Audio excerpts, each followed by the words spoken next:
E aí, beleza? Como é que vocês estão hoje? Tudo certo? Tudo bem? Espero que sim. Se não tiver, se ajeita.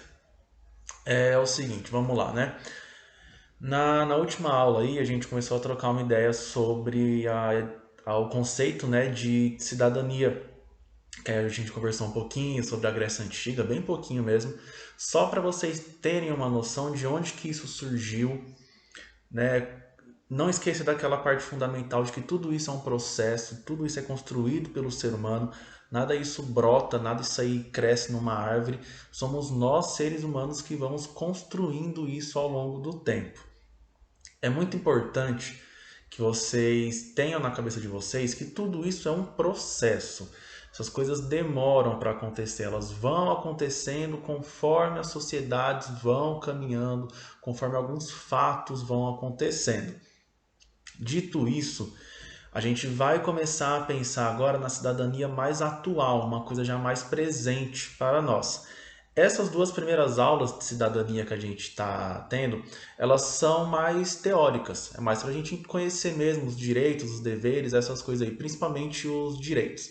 A partir dessa aula, para as próximas, que a gente começar a falar de Brasil especificamente, a gente já vai começar a ter a parte teórica, porque ela é fundamental, mas a gente vai ter que começar a pensar um pouquinho aí também sobre a parte mais prática, sobre uma coisa mais prática, tentar trazer isso para uma reflexão maior do nosso cotidiano, do nosso dia a dia, para que isso aí possa fazer um pouquinho mais de sentido também na mente aí de vocês, que é fundamental que a gente consiga associar essas partes teóricas com a nossa realidade prática.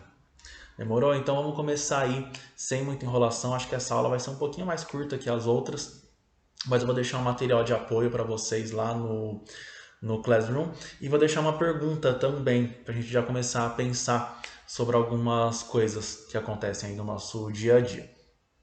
É o seguinte, quando a gente estava falando de cidadania na Grécia Antiga, que depois eu citei assim bem rapidinho sobre Roma também, Roma Antiga, a gente está falando da cidadania clássica, uma cidadania mais excludente do que inclusiva. Eu digo que ela era mais excludente do que ela era inclusiva porque ela não era para todos. A partir do momento que você tem na Grécia Antiga as mulheres excluídas do processo da cidadania, você tem as pessoas pobres excluídas, você tem os jovens excluídos, você tem só uma pequena parcela, né, dentro desse processo da cidadania, cuidando da cidade, que é isso que o cidadão faz, ele cuida da cidade, ele sabe que ele tem direitos e deveres perante a sociedade, o Estado, o governo, pá. Então, uma parcela muito pequena faz parte desse grupo, ela é muito excludente, ela não é tão inclusiva. Algumas coisas vão acontecendo aí no decorrer da história, vão acontecendo alguns eventos importantes que vão modificando essa maneira que nós temos de enxergar a cidadania, trazendo para a gente um conceito de cidadania moderna. A gente vai aos poucos deixando de lado a cidadania clássica e a gente vai aí se adaptando a uma cidadania moderna, que é a cidadania que nós temos acesso hoje. Que ela sim, na teoria, ela é inclusiva. Eu sou um cidadão, você que tem 17, 16, 15, 13, 12, 10, 20, enfim, independente da sua idade, você também é um cidadão. Independente se você é homem, se você é mulher, se você é rico, se você é pobre, isso aí é indiferente. Teoricamente falando, na forma da lei, todo mundo tem acesso a essa cidadania. E isso já difere muito daquela cidadania clássica que a gente conversou bem rapidinho na última aula. O que é fundamental aqui que vocês coloquem na cabeça aí de vocês? Cidadania moderna, ela tem três direitos que são os três direitos fundamentais para o funcionamento de qualquer sociedade, de qualquer sociedade. São três. São os direitos civis, os direitos sociais e os direitos políticos. Civis, sociais e políticos. Toda a cidadania moderna ela está pautada em cima desses três direitos. Ela sempre se estrutura em cima desses três direitos. Claro que de cada sociedade vai variar em alguns aspectos, em alguns pontos, mas os pilares são sempre esses. Nós não vamos falar aqui sobre os direitos humanos. Os direitos humanos a gente vai dar um foco especial neles depois em um outro momento. Nós vamos focar aqui nesses três: civis, sociais e políticos. Eles são construções sociais, eles são construídos pelos seres humanos, então eles também não brotam de uma hora para outra assim, sem um motivo, sem um porquê. Existem alguns fatos que vão acontecendo ao longo da história que fazem com que esses direitos comecem a ser pensados e comecem a ser implementados aí nas sociedades. Pensando aqui de uma maneira bem simples, inclusive lembrando que essas duas primeiras aulas são só para a gente ter em mente esses direitos, a gente vai ter que lembrar de duas revoluções muito importantes que aconteceram na nossa história. Que eu digo nossa história não do Brasil, história do mundo. Duas revoluções fundamentais para entender esse processo. Revolução Francesa, não vamos nos ater aqui com datas, pelo amor de Deus, não vamos ficar preocupados com data, vamos ficar preocupados com o que aconteceu. Revolução Francesa, ela é uma revolução muito importante, sobretudo para os direitos civis, e a Revolução Industrial, fundamental sobretudo na construção dos direitos sociais. Então são duas revoluções muito importantes. Vamos só dar uma lembrada aqui, mano, coisa rápida mesmo, só pra gente, né, para caso alguém tenha esquecido aí, pelo amor de Deus, tem que lembrar essas duas revoluções. Revolução Industrial, ela é uma revolução que tem início lá na Inglaterra. Ela é basicamente o processo de industrialização do trabalho. Você passa a substituir aquela mão de obra totalmente manual, uma coisa totalmente feita à mão, e passa a se substituir gradativamente a mão de obra manual por uma mão de obra industrializada. Ela tem início na Inglaterra e com o decorrer do tempo ela vai se espalhando aí pelo restante do planeta até a gente chegar na sociedade que nós temos hoje. A sociedade é do jeito que ela é hoje, fruto da Revolução Industrial, mas aí eu não vou entrar nisso porque aí é professor de história, demorou? Mas eu vou deixar lá no Classroom um material de apoio para vocês darem uma lembrada sobre a Revolução Industrial. Da Inglaterra para o mundo, certo? Processo de industrialização do trabalho. O trabalhador manual ele passa a se tornar, a partir daquele momento, um operário, que vai mexer com máquinas. Fechou. Revolução Francesa, em alguns locais ela aparece também com o nome Revoluções Burguesas, vem aí depois da Revolução Inglesa, inclusive. A Revolução Francesa, ela já é um processo um pouquinho diferente dessa Revolução Industrial, bem diferente, na verdade. Revolução Francesa, a grosso modo, é a queda do absolutismo na França. Olha só, quem diria, né? Na França. Basicamente ali, o rei francês absolutista não estava dando condições de sobrevivência justa para a população mais baixa daquela pirâmide social naquele momento, que não eram classes sociais também. Importante a gente lembrar, a gente vai relembrar classes sociais aí para frente. E vai ter um processo de revolta ali, uma revolta partindo da base, partindo da classe burguesa, que naquele momento não era uma classe poderosa como ela é hoje, ela era uma classe de comerciantes, e não necessariamente ter dinheiro, ter o comércio significava ter o poder. Esses burgueses, inspirados sobretudo no pensamento iluminista, que vai ter uma relação muito íntima entre iluminismo e Revolução Francesa, inspirados aí pelos filósofos iluministas, o Rousseau, o Locke, o Voltaire, essa galera aí muito louca.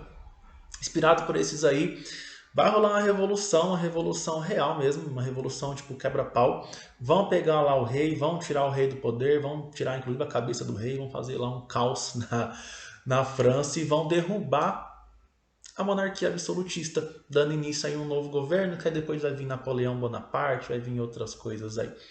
Mas é só pra gente lembrar mesmo, tá? Revolução Francesa, queda do absolutismo monárquico. Revolução Industrial, industrialização do processo de trabalho. Fechou. Vamos pensar um pouquinho aqui sobre esses direitos, hein? Sobre esses 3 direitos fundamentais aí que você tem que se lembrar quais são, porque eu acabei de falar para você. Daí eu espero que você esteja anotando, porque não adianta nada você ficar compartilhando post lá no Facebook, sei lá onde você está compartilhando, falando mas na aula EAD ninguém aprende nada. Se você não anotar e você não assistir, realmente você não vai aprender, né? Fica meio puxado o rolê pra gente. Direitos políticos. Vou começar pelos políticos. O que são os direitos políticos? Os direitos políticos são aqueles direitos que garantem a minha participação enquanto indivíduo na vida política da minha sociedade. Então eu, Danilo, eu voto. Isso é um direito político. Eu tenho direito de votar. Eu tenho direito, inclusive, respeitando as condições de elegibilidade, de me candidatar a um cargo. Eu também posso eleger um político X, não estar satisfeito com o trabalho dele, achar que ele não está desempenhando a função para a qual ele foi eleito e protestar contra ele na rua, fazer um protesto. Tudo isso é um direito político, é o direito que o cidadão tem, o indivíduo tem de participar da vida política. A gente vai no próximo bimestre falar muito sobre os direitos políticos. Vai ter alguns assuntos aí bem interessantes voltados para os direitos políticos. A gente vai se aprofundar um pouquinho mais. No Brasil, esses direitos políticos nem sempre foram garantidos. Então, se a gente parar para lembrar um pouquinho da nossa história recente aí, nós tivemos o período de ditadura militar, de 64 até 85, onde os direitos políticos naquele momento estavam suspensos. Eu não poderia votar, eu não poderia ser votado, eu não poderia protestar. Tudo isso aí estava com uma série de mecanismos de opressão com relação a isso. Ah, mas o professor está falando que foi ditadura militar. Não foi ditadura militar, foi Revolução de 64. Não, não foi Revolução de 64, foi ditadura militar. Revolução, para ela ser uma revolução, ela tem que inaugurar algo novo. Isso segundo não o Danilo, segundo o próprio sociólogo Florestan Fernandes. Revolução, meu parça, ela tem que criar um bagulho novo na sociedade. O Brasil já teve um governo militar antes dos militares de 64. O Brasil já sofreu uma ditadura antes do governo militar de 64. Não tem como uma revolução criar uma coisa que já aconteceu. Então foi um golpe militar de 64, aí vai estudar um pouquinho de história aí direito que você vai entender. Mas nesse período, os direitos políticos estavam suspensos. Hoje, Brasil 2021, nós temos nossos direitos políticos. A gente pode votar, a gente pode ir lá cobrar o cara que está fazendo ou que está deixando de fazer o bagulho acontecer. É um direito nosso, direito político. Direito político não acontece só a cada 2 anos, quando tem eleição, que você vai lá na urna e aperta um número. Isso aí desrespeita muita coisa na nossa vida. O segundo direito aí importante para a gente dar uma pensada são os direitos sociais. Os direitos sociais, eles vão surgir aí na decorrência da Revolução Industrial. O que são os direitos sociais? São aqueles direitos que vão garantir para você, indivíduo, uma vida digna, uma vida tranquila. O direito social, ele é coletivo. Quem vai garantir o direito social para você é o Estado. O Estado tem o dever de garantir ao cidadão o acesso a um direito social ou aos direitos sociais. O que vai garantir uma vida digna para o cidadão? É simples. Ele ter moradia é um direito, o Estado tem por obrigação garantir moradia. A saúde, olha só a saúde, o Estado tem que garantir saúde para todos. A educação, a segurança, o lazer, o trabalho, a previdência, quando você aposentar, que já cumprir com o seu papel, o Estado tem sim que, por obrigação, garantir a sua seguridade aí até o momento que você estiver vivo, né? Depois disso não precisa mais. Mas essa é a ideia. O que é muito importante aqui sobre esses direitos sociais? Eles são garantidos ao cidadão através de políticas públicas. Então, por exemplo, como que o Estado brasileiro garante saúde para todo mundo? Ou como ele deveria garantir saúde para todo mundo? Através do SUS. Ponto. Lembra que na aula anterior a gente trocou uma ideia sobre direitos e deveres e pá, não sei o que, não sei o que. Para o Estado brasileiro garantir o SUS para todos que residem aqui, ele precisa arrecadar imposto. Aí eu entro com o meu dever de pagar imposto. Todo mundo cumprindo com o seu dever garante o direito de todos. Como que o Estado vai garantir educação para todo mundo? Com a educação pública, independente dela ser melhor, pior, isso ou aquilo outro.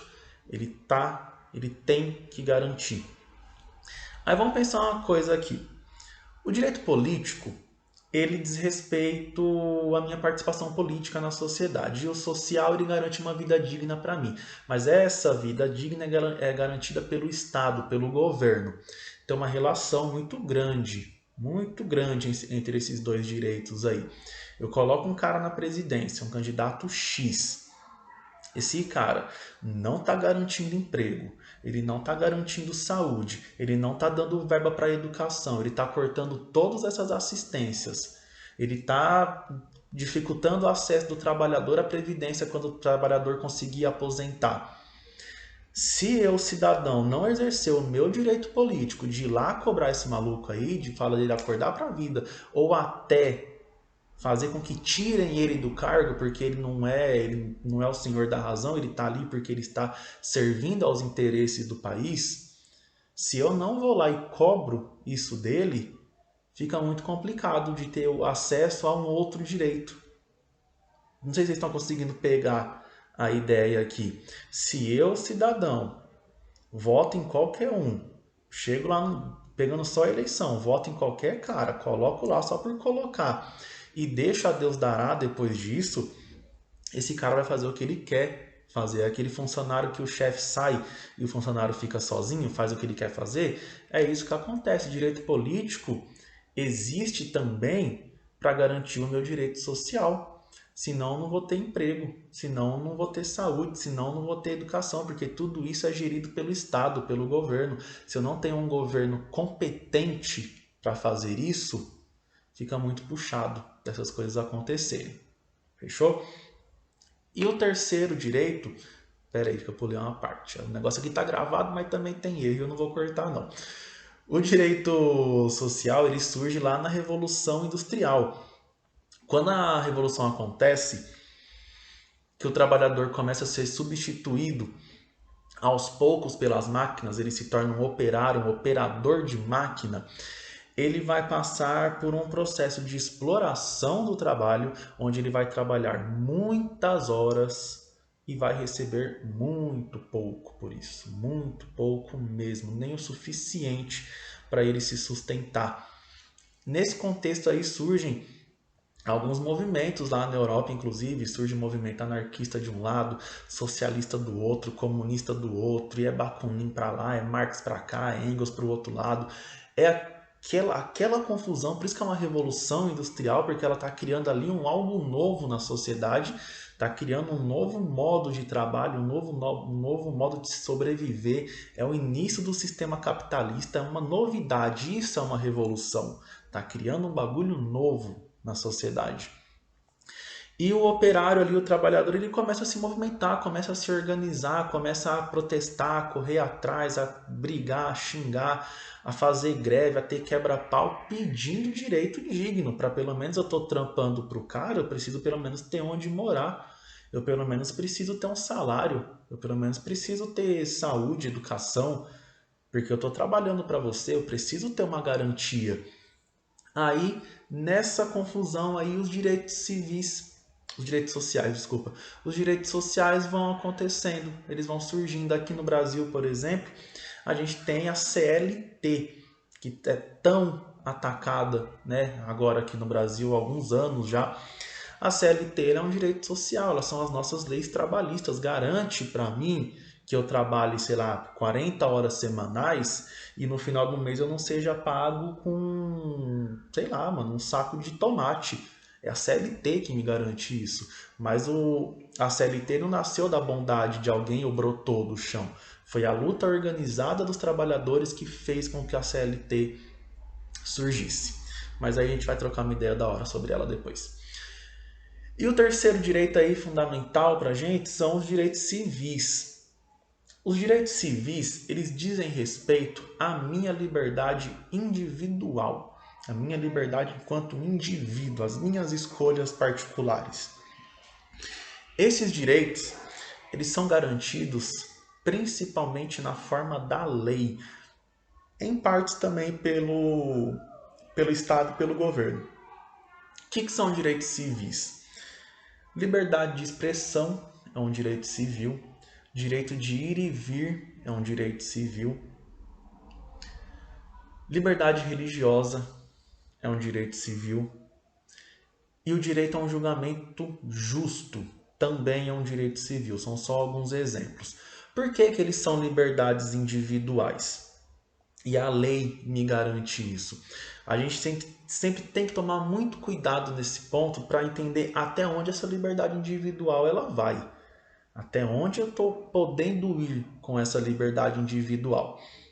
Pegando agora o contexto da pandemia, por exemplo, o direito de ir e vir. Da hora, pá, todo mundo tem esse direito de ir e vir. Aí o governador, o prefeito, sei lá quem, decreta aí toque de recolher nas ruas a partir das, sei lá, 9 horas da noite. Né? Só pra gente entender. Por que que ele está fazendo isso? É porque ele não quer que você saia na rua? Porque ele quer que você fique preso dentro de casa? Não. Ele não está tirando uma liberdade sua. Pelo contrário, ele está garantindo um outro direito. Se a gente tem uma pandemia rolando com um vírus que circula pelo ar, pelo contato das pessoas, e ele está reduzindo o número de pessoas na rua, ele não está tirando a sua liberdade de ir e vir, ele está garantindo o seu direito à saúde. Porque se ele deixa todo mundo na rua como sempre foi, vai chegar uma hora que você vai precisar da UTI, teu pai, tua mãe, teu avô, tua avó, teu tio, seja lá quem for, e não vai ter vaga. Então, a minha liberdade individual, ela depende do bem-estar coletivo. Se eu não vou agredir o coletivo ou o próximo.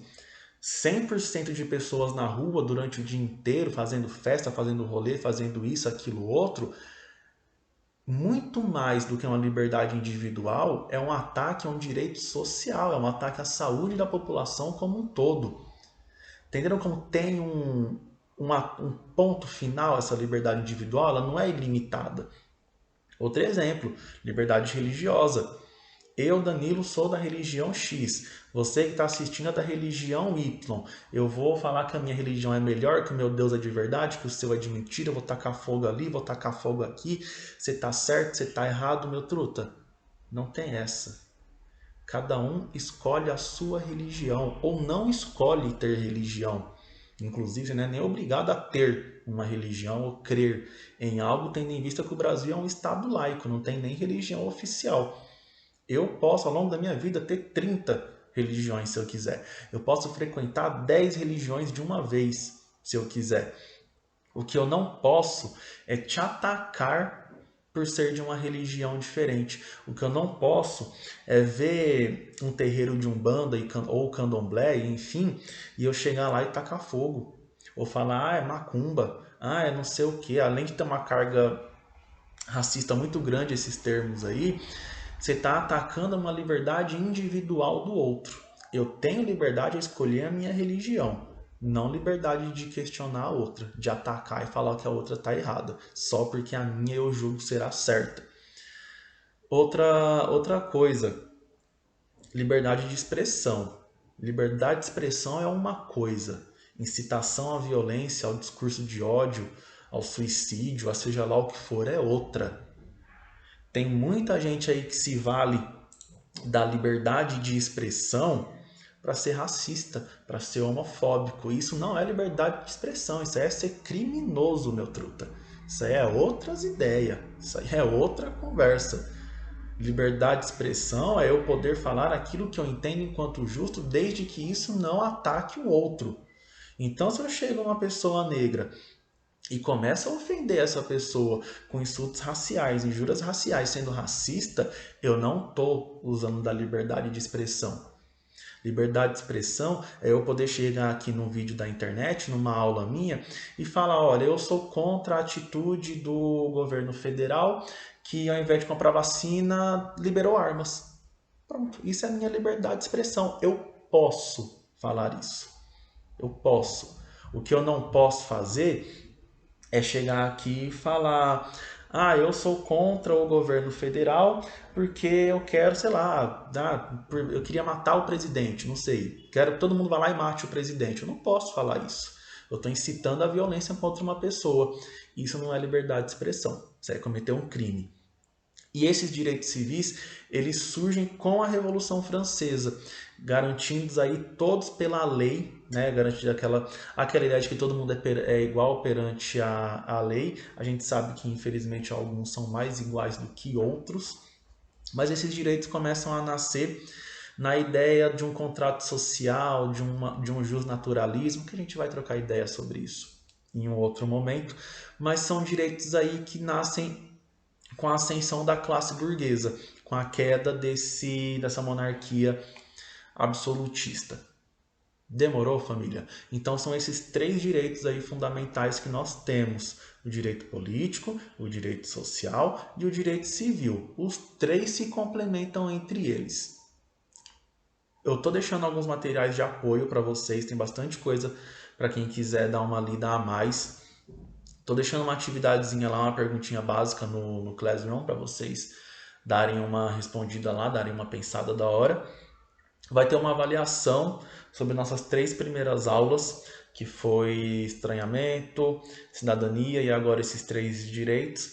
E depois a gente volta para continuar falando de direitos, mas aí a gente vai falar do Brasil, explicar como que se deu a construção, as falhas nesse processo de cidadania aqui nesse país que todo mundo gosta tanto, todo mundo é tão feliz sendo brasileiro.